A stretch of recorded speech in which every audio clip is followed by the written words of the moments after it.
Hey! Hey! Yo. Welcome back to the Talkies. Short film roundup.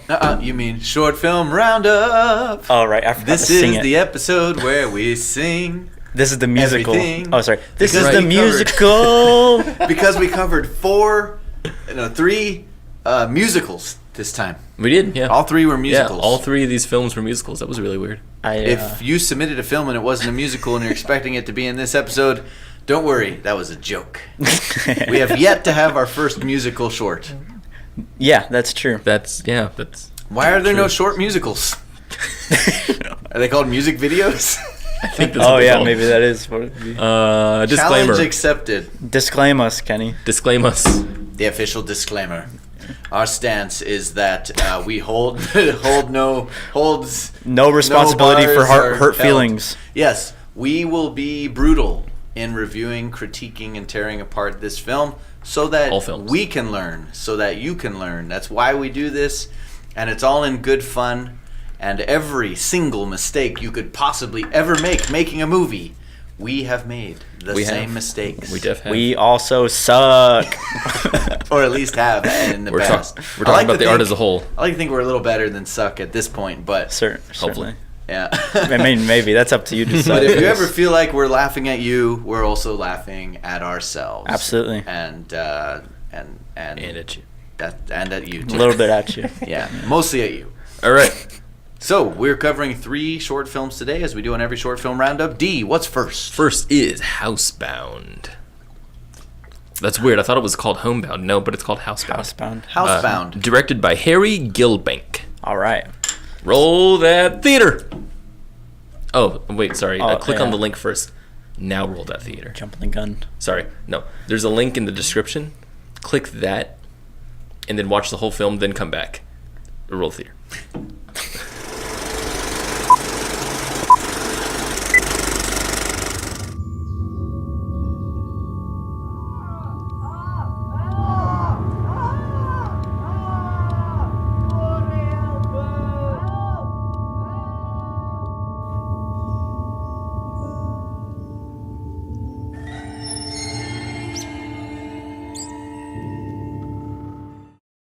Did you watch it?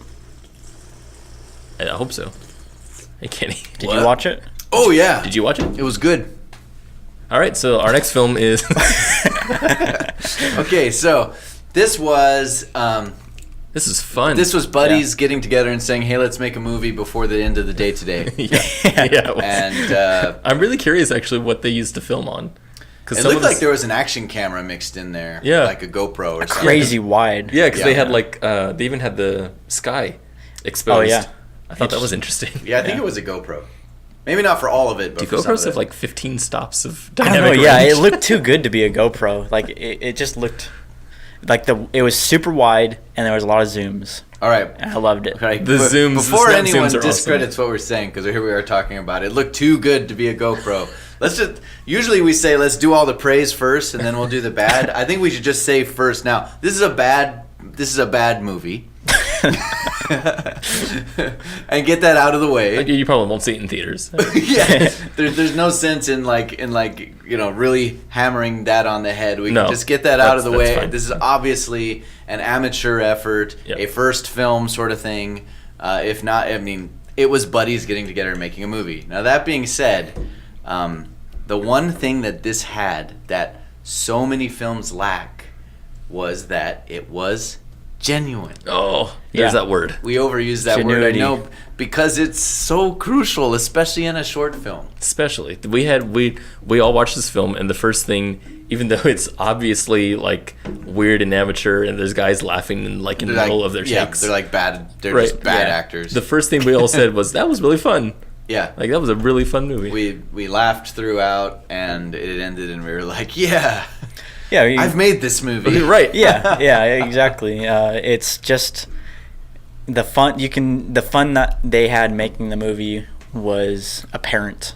And it definitely rated. Like, I can almost see them laughing in between takes. Right. Like, I can just see that. Well, I think they almost... And intakes. I think they cut... I think there's a couple times where they cut right as someone was about to crack. You could, like, see it on their face. There was, like, the zoom. The very first snap zoom. And the guy goes... like... and, you know, that's so relatable. Like, as filmmakers, and because all three of us have made movies like this. Where you just all made buddy films. Yeah, and then like some of those experiences I've had making movies like that are just some of the most fun I've had with friends. So it obviously makes me think of that, and that helps make me enjoy the movie a little bit more. Yeah, I think it's a filmmaker's movie, right? Yeah. So someone who's a filmmaker have said, "Oh man, I remember being with friends and doing that. That was a lot of fun." Yeah.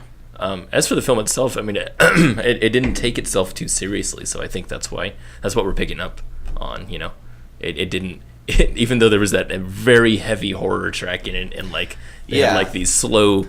Well, and I think they took some tropes and then exaggerated them, which is funny. You know, if you take the obvious and make it absurd, then it becomes funny. And so the obvious in a horror movie is that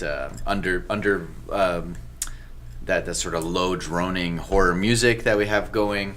We have like the super ramped up speed of the zombie crawling on all fours, you know, and just sort of like this weird facial expression, you know, it's just over the top.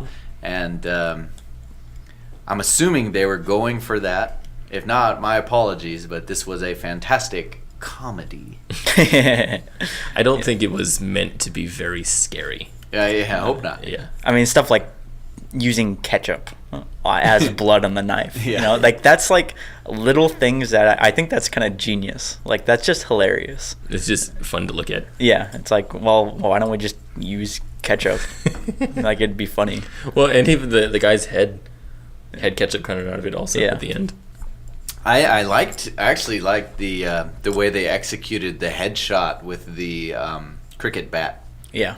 Oh yeah. You know, the first whack on his back was just silly, right? Because it was obvious he was pulling the punch and it didn't have a lot of thwack to it. But the way they executed the headshot was almost, they almost sold it as a genuine thunk. Yeah. Yeah. This really reminded me of Edgar Wright a lot. Yeah, I got the same impression. And I think that's because it was shot in England. Well, not just because of the aesthetic, but I just mean the quickness of everything. Yeah. Just and the snap zoom and the and the visual wides that gags. are very close. Yeah. Visual gags. Yeah. Yeah. I mean, for a film like this, is it worth like breaking down things we could do to make this a better movie? I mean, I might as well just throw them out there. I'd say so. I'm not sure. I'd let you guys to start. All right. So, I'm gonna bring up that word real quick. Intent. Oh no! I'm out. Yeah, bye Taylor. I don't believe in intent. If this was indeed, intended to be a comedy, then, I mean, all points, because I thought it was great. If it was intended to not be a comedy, then we might have to have a conversation. Right. Horror is a different genre. It's not something to have fun with necessarily. I think you have to be. I think you do have to have a lot more intent when you're trying to scare someone. Yeah, and this was definitely more fun than it was trying to. There's sort of a science behind actually frightening somebody in terms of the way you reveal things to an audience. Again, it looked like this was just meant as just a good time having fun. But if it was any more than that, and you wanted to really plus this whole experience, you would have gone a long way to use actors. Sure. I would have used actors. Mm-hmm. Those guys weren't acting. They weren't. Are you sure? But I felt like that was they weren't acting. That's what I got from it.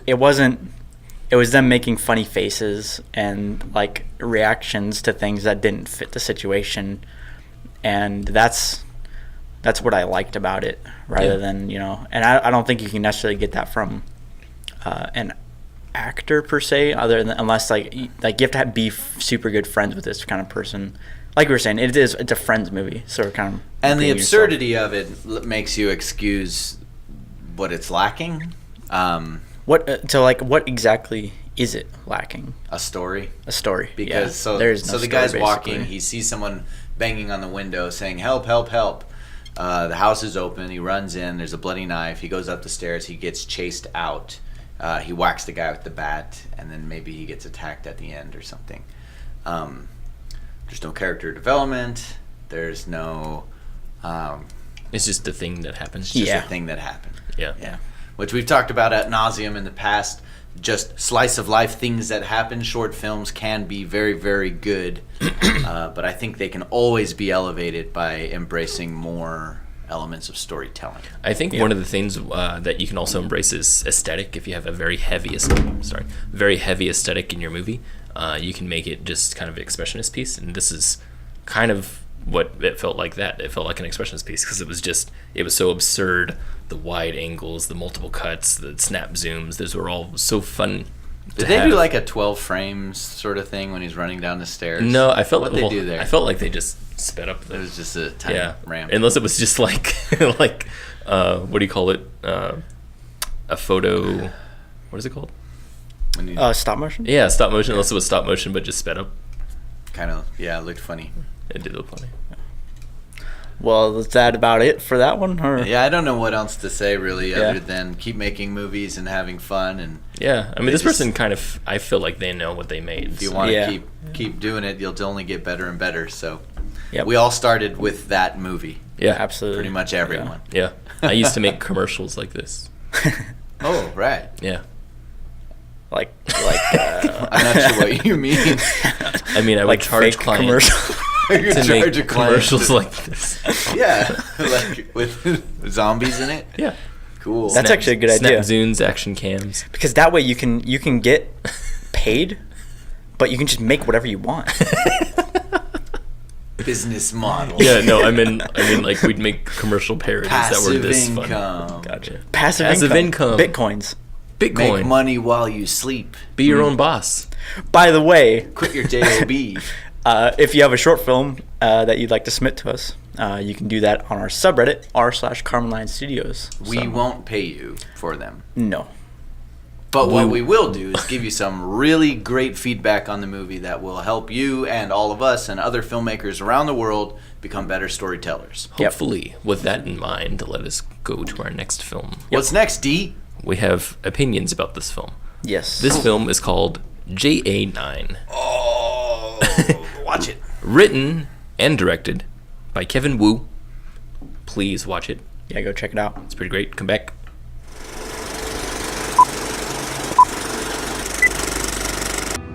Welcome back. This is 5 Minute Science. My name is Garrett Ross. Scientists at NASA have announced the discovery of JA-9, a planet in the habitable zone of its star system, 33 million light years away, which has some astronomers optimistic that it could harbor life. Sit down, Ethan. Why are you such a Wright. weirdo? It's rude to ignore people. Mr. Wright holds a couple of degrees from Cornell and Harvard. Mr. Wright, what can you tell us about this discovery? Look at weirdo. Hey, Ethan. Look at my new phone. Has Spotify on it. I have Spotify too. Me too. We're going to the park after school. Only kids with Spotify are allowed to come. Didn't think so. Come on, guys, let's go. Such a nerd.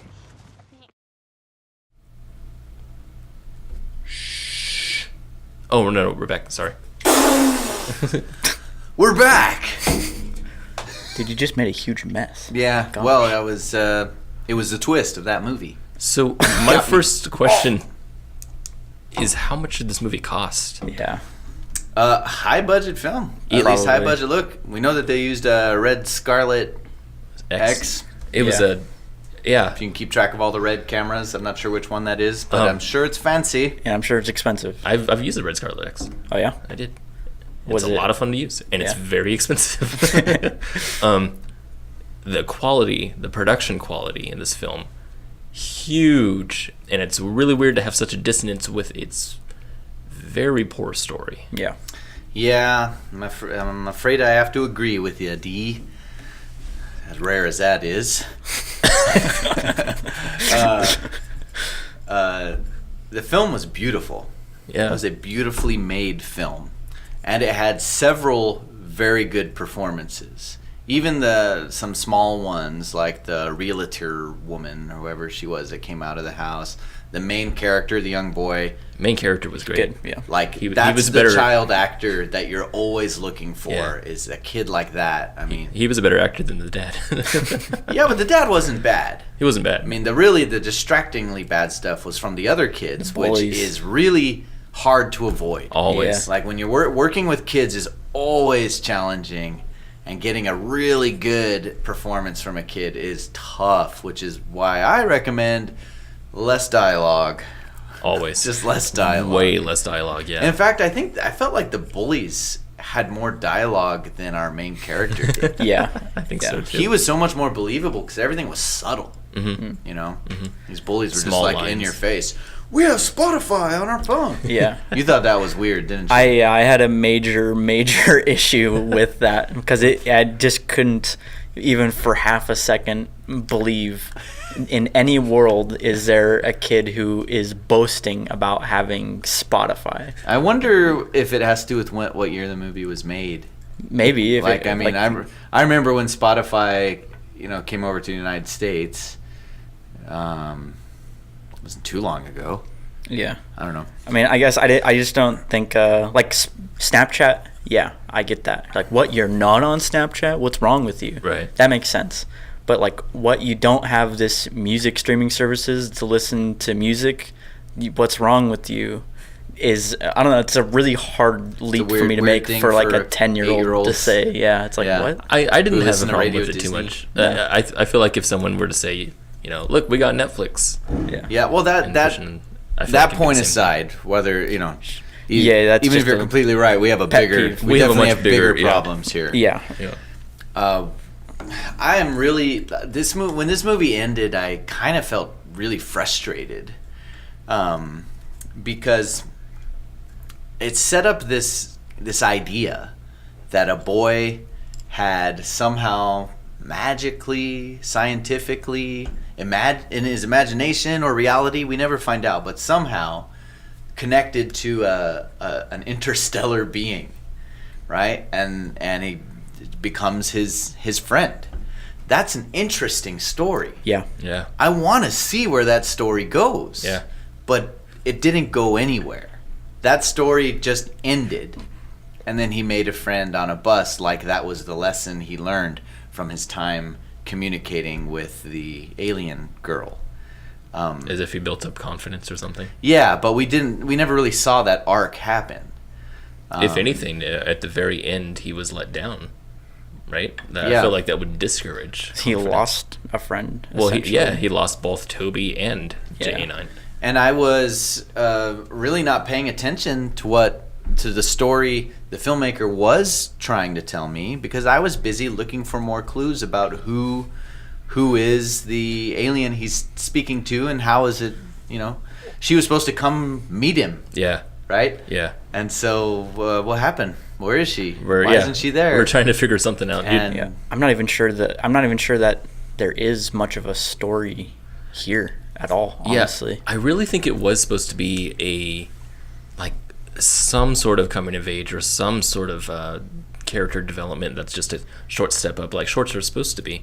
But it was, it just completely had a misstep of just not delivering a solution or a resolution or a denouement. We just didn't have anything at the end to wrap up everything.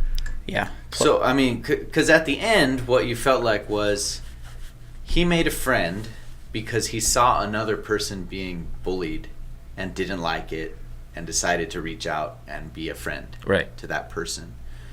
I could not see how that has anything to do with the rest of the story we heard, Yeah. Yeah. which was genuinely interesting It was. and didn't have a payoff. But yeah, aside from him being able to relate by being bullied himself, there's nothing else that would connect that line of thinking. Right. And plus the whole movie's lopsided too, because there's only one scene with JA-9, and it starts with them on the bus, and NASA is like, we discovered a planet. Then he gets bullied. He talks to his dad. He's having troubles. Then he talks to JA-9 for one scene, and then he's bullied some more. They have two. Two? They have 2 scenes. Yeah. Really? Yeah. Yeah. Oh. It seemed like 1 scene. I mean, they're very similar. Yeah. Why don't I remember that? The second time, like the yellow duck. The second time is when he draws the duck for her. Yeah. That's a separate visit. You know what would be cool if they came I back? missed that. If they came back to that duck during the estate sale, I think that would have been kind of cool. Yeah, something. So you thought that maybe like the boy's mom or something was JA-9. Yeah, You know, I was hoping that an Earth-based character was doing this to encourage their son. Well, so like you, I was thinking like, who's JA-9? When are we gonna find that out? Got to be a reveal here somewhere. Right. So they're building up this arc, and I'm just like, in my head, I'm thinking, either this movie is going to go super sci-fi on us, or they're just gonna stick with this realistic thing. But either way, they're gonna reveal who JA-9 is. So I'm like, if they stick with the realism thing, there's probably gonna be someone like his mom. I wonder if it's dad making a funny voice to try to make a friend with him or something. Like, I was interested. Sure. I mean, the dad gave him the radio, so Right. you kind of think. And you know what was funny was like the first time that he went into this garage, I was like, "Is that Trespassing, by Yeah, the way. I was like, "Is that someone else's garage that he just came in and shut the garage?" Yeah. And then I'm like, "Oh no, it must be his dad's." Nah, It wasn't? But no, Yeah. it wasn't. And That's weird. They It didn't. was someone whose house was for sale. Oh, so no one was in. Yeah, but the thing is, he came back to that same garage later in a different scene and shut the door. Right, so he had snuck. So the second time back, he had just full on breaking an entry. Like The first time he's running for his life, but the second time he just sneaks into someone else's house. it was never apparent that this was not only not his house, but also it was for sale. Yeah, And that the I owner maybe felt it wasn't was there. Kind of weird the second time they cut to him in the garage. So I'm like, wait, what's he? Yeah. So how'd he get back in here and why? And I think we might have expected everything to be gone if they had like built up that arc also. If they had shown like a for sale sign or something. They did show it. It was Oh, they did just show it. super subtle. So that's It wasn't a interesting. very believable for sale sign because it's not the kind of for sale sign you put in front of a house. Yeah. It was the kind you put in your car window when you're selling your car. Was it just on the lawn or something? It was attached to the fence in the front yard, and it was one of those red and white for sale by owner. See, in my signs. mind, I think I just glazed over it and thought that's Well, yeah, because it didn't look like a home sale sign. It wasn't Yeah. put up by a realtor or something, you know. Which is funny because I think with the amount of locations that they had in there, they probably could have allowed some budget to get a sign. Yeah, that was a little weird. This was weirdly written. Super it was lopsided. That's Yeah, what it felt it- like. You know. I feel like almost everything worked visually because they obviously the cinematographer knew exactly what this person was doing, whatever she was doing. I felt like it was technically Yeah, solid, really top solid. to bottom, and well directed. Well directed. Yeah. I mean, let's never belittle how hard it is to direct a film with kids. Yeah. Right. It is right. not That's easy true. at all. And so in that aspect, I think they definitely pulled off the direction fine. Yeah. Cinematography was good. Really liked the lighting inside. Yeah, lighting of was their really house nice. when he was having his scenes with his dad. Yeah. In the bus too, I love that. And the bus, yeah. There was one shot I didn't really get. I feel like they were trying to do something with it when he was traveling with Toby, his big bear, and it was just a long shot of It him was a on the- really long shot. Yeah. Yeah, I felt that. I was like, oh, here come the bullies. You know, Right. Here they come. Here they come. I was We just wondering. sat down there a little too long. I was wondering if that was a shot that was supposed to nod at The Graduate. Oh yeah, You know that shot I'm talking about? at the end of the movie. Yeah, but the reason why the one at The Graduate worked was because there was two people realizing that they're making a mistake, or at least that's what people read into it. That's an interesting thing, by the way. We should talk about that. But it wouldn't work here because it's a single kid and he's not thinking anything. So I don't know. It's just a really long shot for no good reason. I really hated those bullies, though. I have kids. So Yeah, when I'm just like, are they serious? I don't really believe there's kids like that. Not very many. I mean, movies The make kid it. with the backwards hat, I've known for several years. I hate that kid. You were that kid, weren't you? No. I wish I Anyway. was that kid. Anyway, if I found out that kids were doing that to my kid, I would seek out their parents because beating children is wrong. And you'd fight them. But I'd seek out their parents, and I would fight the parents. I'd commit acts of violence. Yeah. I never for a second bought into those bullies. Well, no, I mean, No. They were kids playing bullies is what it felt Yeah. like. Yeah. and they knew it. Yeah. And so I think we all agree that the biggest issue with this film is the writing. Yeah. And the plot itself. Well, it's just that whole concept of a kid connecting to maybe an alien who he relates to is just too big of a concept to just drop. Right. Well, especially if that's the cornerstone of your movie. Right. I mean, if the cornerstone was about him being bullied and trying to make friends and somehow having a conflict there, that would make sense. But to have this symbolic nature of him communicating with someone who's across space doesn't work when you have nothing to connect back to. You can't have symbolism over for something that you didn't develop. It could have been one little scene that proved to us that this was all in his imagination. Yeah. Right? Yeah. You know, he somehow gets what he needs from her, and then his dad walks in, and then you see that he's been playing both sides at the same time. You know, something like that. Right. Would have been enough, but leaving it as a loose end is just frustrating. Yeah. I mean, Yeah, maybe. a little bit. So here's the thing. I'm wondering if this is part of it.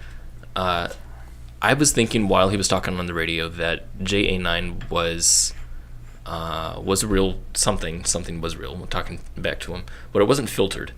And I was like, with a production of this high quality, really good editing also, and good sound, you would think you would have a filtered voice coming Try to through. make it sound like it's coming through a radio. But then now I'm wondering if that was intentional to make it like he was imagining the whole thing. That's what I was thinking while watching it. I was like, okay, she's not actually talking through the radio. She's using telepathy realistic. or something. But then if he's imagining the whole thing, what is that? That doesn't mean anything at the end then. Well, that whole idea of JA-9 talking to him in the first place, it doesn't even matter if it's telepathy or if it's from the radio at this point of the film. About in his head? No, I'm talking about him imagining it. Yeah, I'm saying that doesn't even matter because they didn't do anything with the concept in the first place other than have a couple lines of dialogue with this character. Right. Yeah, they didn't build up any confidence in the kid. So even if it was in his head, or even if it wasn't, it's like unfortunate. Like that's the conversation I think we want to be having. Right. But unfortunately, I don't even think we can talk about that. That's really funny. And the unfortunate part is this film kind of did most of the things right. You know, we've developed the characters. There's real conflict. Yeah. Right? There's a intervening force to overcome the conflict. And then it's sort of like they just left the playfield at that point. Well, like the theme wasn't there, right? Did they just not connect ever back to the theme? Because I feel like there was no theme here. That they were trying to do something about confidence. Yeah. Confidence was like obtaining confidence was maybe the idea behind it. And maybe you could say that JA-9 helped him with that. Helped him attain confidence? Yeah. I didn't see how. I didn't talk. Yeah, I didn't really see I don't know, him maybe we either. were trying to say that, like, all you need is to have a friend. Well, the thing was, JA-9 was saying the way JA-9 was acting was as if it was an opposing force, like someone who was drawing him toward not having friends. Yeah, a way out of the world. Right. In fact, convinced him to leave Earth. And I really began to feel like JA-9 was actually a malevolent force. Yeah, I did too. There was a point to where it's like, this almost sounds like a child predator. Whoa. And I could tell this movie wasn't going that dark. That would have been way more interesting, though. Yeah, that would have been. Yeah. I would have... I like the idea that if it was revealed that it really was an alien, but their actual motivation was to take a child away. Yeah. You know. Yeah, but and that would have answered questions. Exactly. Yeah. Or if this alien from another planet really did connect with this kid and really did want to be his friend. Yeah. And she shows up and just like murders all the bullies. Right. Like shows up when they're beating him up and taking his stuffed animal. This like green-skinned alien with tentacles came walking down the street and just waylaid. I was thinking about that. I Just was thinking something waylaid should these happen. children. I was thinking like some beam comes down and it just obliterates them. They just explode. I think I'm gonna try and think of a way I think because the intent of this movie, intent was to make something relatively wholesome and uplifting and positive.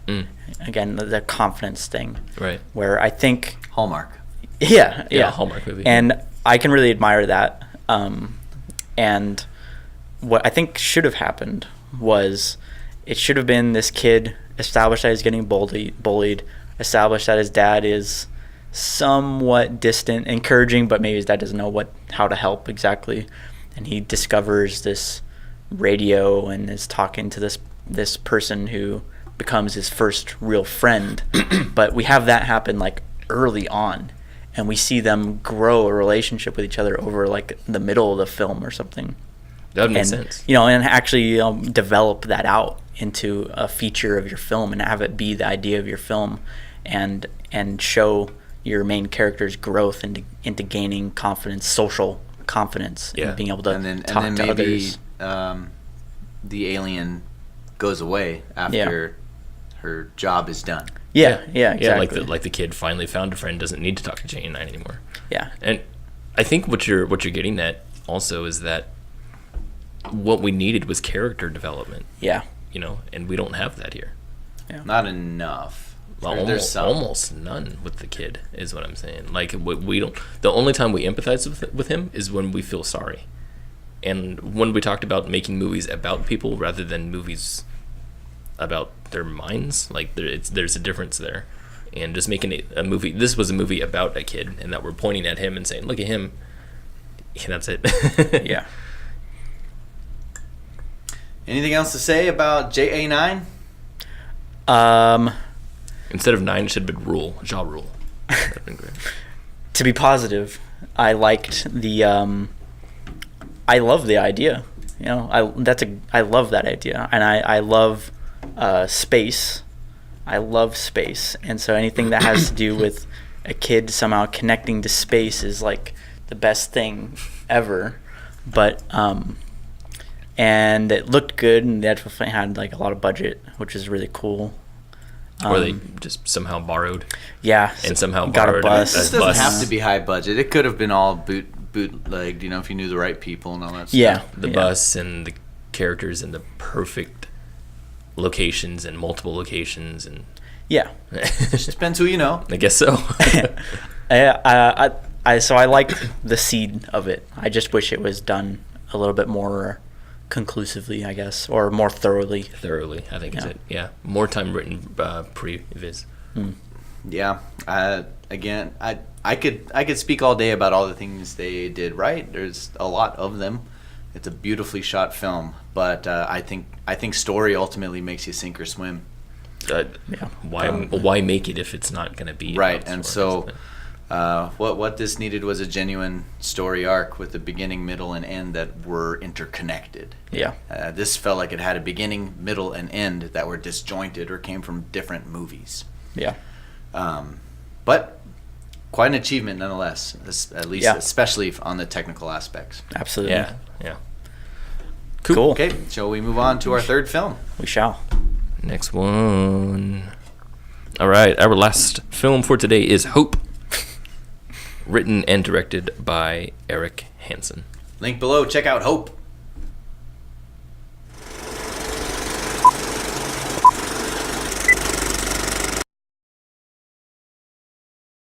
Now, Michael, take Hope's hand in yours and place the ring on her finger as a sign of your vows today.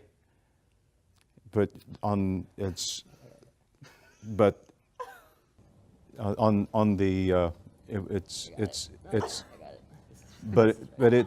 the Okay.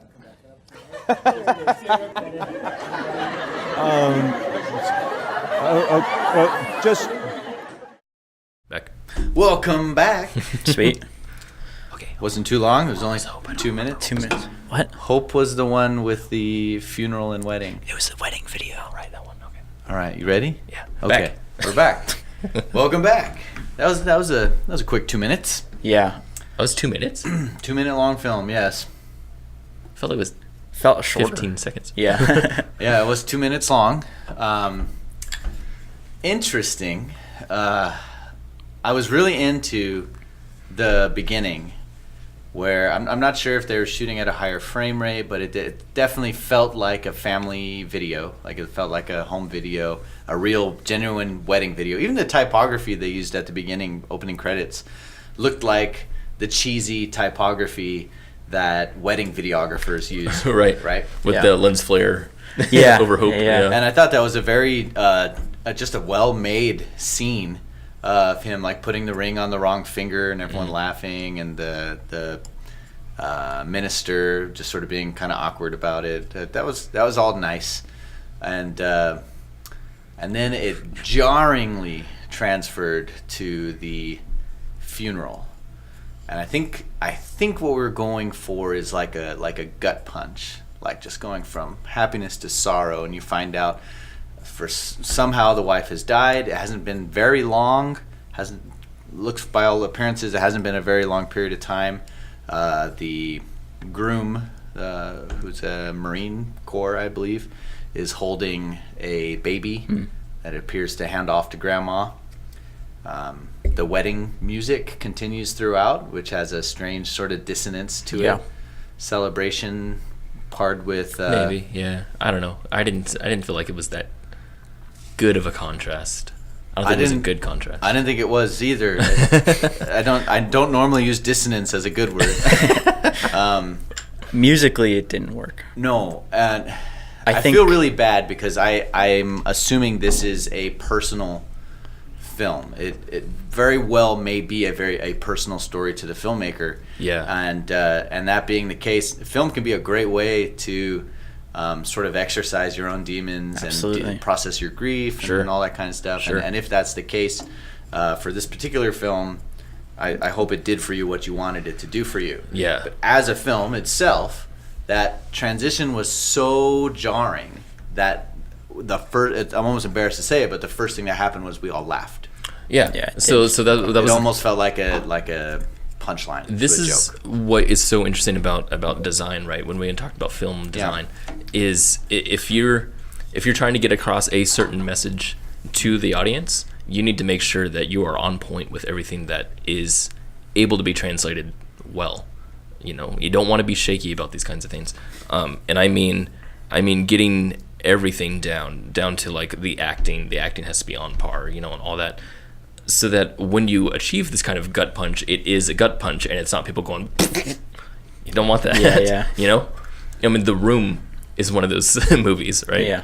The Room is Yeah. a movie that is a dramatic piece. And every time something serious or dramatic happens, you laugh. You laugh. And it's because there's no emotional stakes. And yeah, well, it's because it's not designed well. You know. Now, this could have made us feel all kinds of sadness and emotion Yeah. if we had attachment to this bride. Or if Yeah. we empathized with the groom. And I'm not even sure if they were trying to tell a story here, because it really was not a story. I don't think they were trying to tell a story necessarily. I Just mean, kind like of imply a story. a very, very thin story. Yeah. I think they're definitely going for a purely emotional kind of piece. I love the idea of the juxtaposition of ceremonies. And the transition between the two was very good. Yeah. I thought that was cool. The idea of juxtaposing a wedding with a funeral, I just like that. I think that's really nice, good contrast.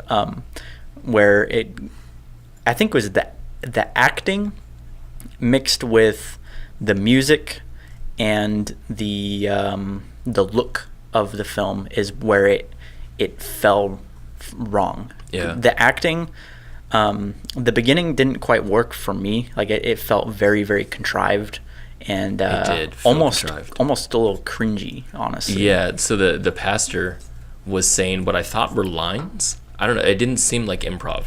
It seemed like, because I didn't realize what the groom was doing. He's fiddling with the ring, and you're like, oh, he's doing something wrong. And the pastor keeps saying comments about it, but unmotivated comments. He's saying, I know exactly what that was. That was not enough lines written for the amount of time it took for the ring to go on the finger. That's what it was. And I believe the pastor said the same thing over and over again. He was like, you you need to. And that was because there wasn't enough dialogue written for the guy for the amount of time they're struggling to put the ring on the wrong finger. Right. What I'm saying, what worked about that scene is that in the context of a comedy, which is very much felt like a setup for a comedy, that seemed like a genuine scripted scene out of any old sitcom that I've seen. It would match up with the best of the cheesy sitcoms on if it was intending to be cheesy. Today. I think I don't know if it was intending to be like cheesily executed. Right. I don't know about that. I think they wanted it to feel very genuine. I think they wanted to get across a feeling of like kind of like light laughter and like, oh, that's cute that they don't know what ring the finger goes on. But it felt like we were on the strange. edge of going absurd, like something really wacky was going to happen next. Yeah. But instead, we got a casket.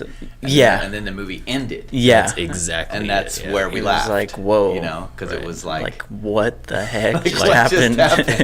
Like we saw this arc going somewhere else. Yeah. And it just went like that. It was just Where I think the filmmaker wanted us to replace our laughter with like oh. Right. Which I can understand, but unfortunately, it just didn't work. It did the opposite. Unfortunately, emotions are hard. Yeah, it is. It's really hard, and I think there's only one proven method for getting it right. There are many ways of tapping into human emotions, and some of them might be that very visceral, gritty, expressionist sort of film that we've talked about before. But the only proven way is to use a story arc, right? Well, with it's character development and building empathy with characters, and there just wasn't enough here to either empathize with the groom or the bride, right? So I'm unable to really feel the sadness. Everyone's going to die, right? Yeah. Some of us will get married. Everyone will ultimately die. It's sad that she died young and left a baby behind without a mother. That's sad. It's sad. Yeah, it's a sad But it's idea. no sadder than whoever else in my hometown that's happened to, who I don't know their name. Right. Yeah. Well, and this was a person I don't know their name. That's a good point. I'm not connected. The reason why you bring that up, right, is just like when we see in like action movies, when people get killed off screen or whatever, you don't really care about them. No. And it's because we're not connected with them. If you stopped and focus on all that's happening in those side violence, it'd be absurd, right? It's quite disturbing, right? And so that's what the thing is about building empathy with each character, is that if you have an empathetic connection, things matter. Yeah, well, you just can't expect a gut punch. You can't expect to have a strong emotional reaction from an audience, right, if you don't give them something to care about. Yeah. D, you once said that, like what you're saying, Kenny, you can't just show like oh, isn't that, you use the phrase, oh, isn't that sad, where you're just showing something sad, but just because you're showing something sad doesn't necessarily make the audience feel sad, right? You know? Do you mind if I expand on that? Go ahead. So to expand on that, Marvel's Daredevil had a part in there where we go into his history to find out why he is who he is. And character development is always a really good thing to have in your film, but character development is achieved by empathy, and empathy is achieved by emotional connection. If you're not having an emotional connection, if you're just watching somebody do something, you're still distant. So what we saw in Daredevil was this kid whose dad died in front of him, and you're like, oh no, wow, poor kid. And now we go back to the present.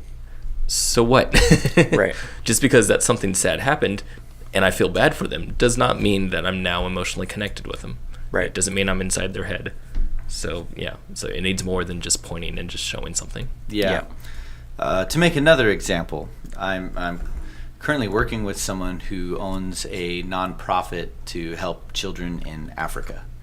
And his whole mission is based around, the whole reason he's doing what he's doing is because of an experience he had in Africa with these children who need an orphanage, right? But he says he just very clearly remembers, as being a younger man, people coming to the door trying to raise money for some cause related to people in Africa. And his opinion was, that's not my problem, that Africa should fix theirself. That's their problem, not mine. And that's what happens with our characters. If we don't give people experience with them, you're just not going to care about them. That's exactly it. Right. Starving kids in China. Yeah. Sure. Might as well say they're starving kids on Mars. That's what I'm saying. It took that guy's personal experience of seeing it firsthand to understand.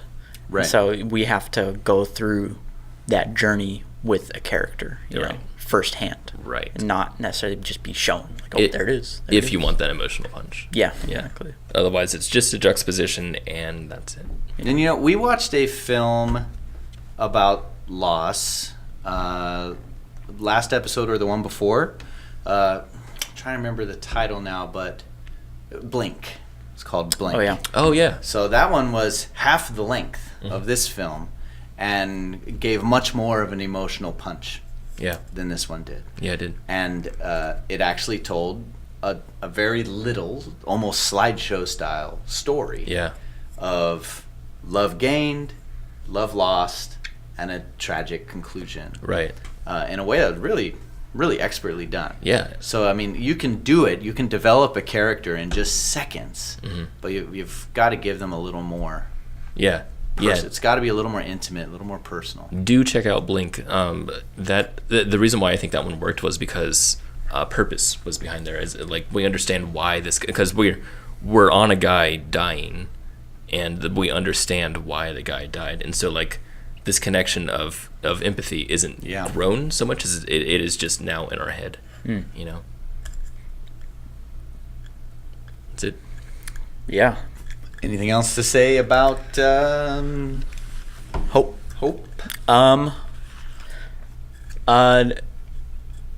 It was cool juxtaposition.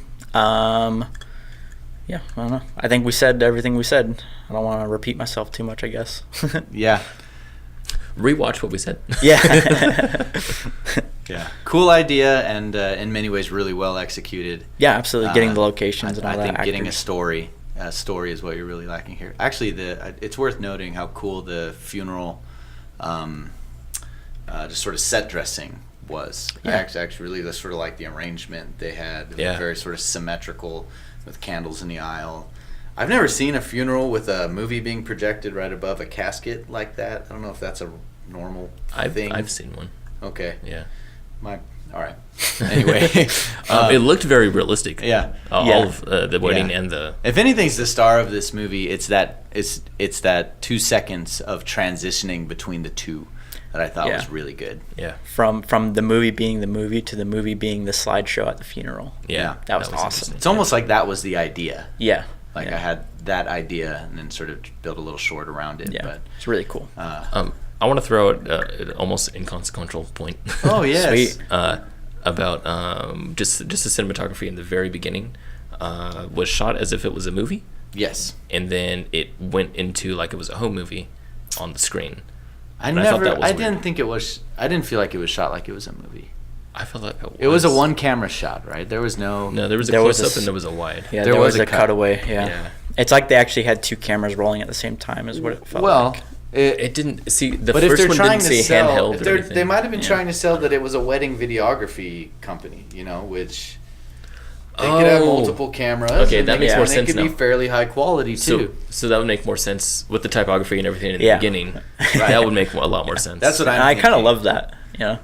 I like that idea. Yeah. This is a wedding video, being spliced into a funeral slideshow.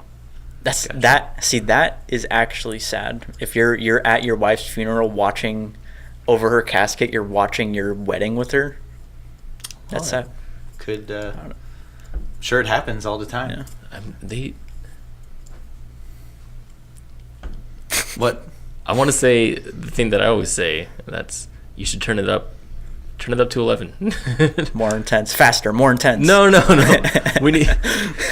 If you're gonna make this be a wedding home video, there should be no space for ambiguity. It should be, this is a wedding video. Make it look like a wedding video. Make it super amateur. It should be like the dude's uncle with a handy cam. Exactly. Yeah. Lots of zooms. Yeah, and that would have clicked authenticity just like that for me. Yeah. Yeah.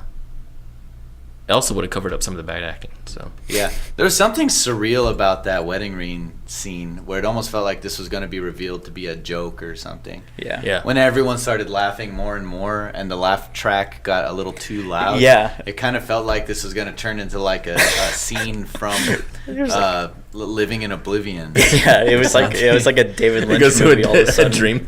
Yeah. Dream sequence. I was expecting some kind of weird twist like that. It literally sounded like a sitcom laugh track. It did, yeah. That's what I mean. That first scene felt like we were setting up a comedy, and then they said, "But she's dead." The end. And Which is kind of funny. It is. It turns out funny. That's why. Yeah. It's almost like those anti jokes. Those sort of dark jokes. Right.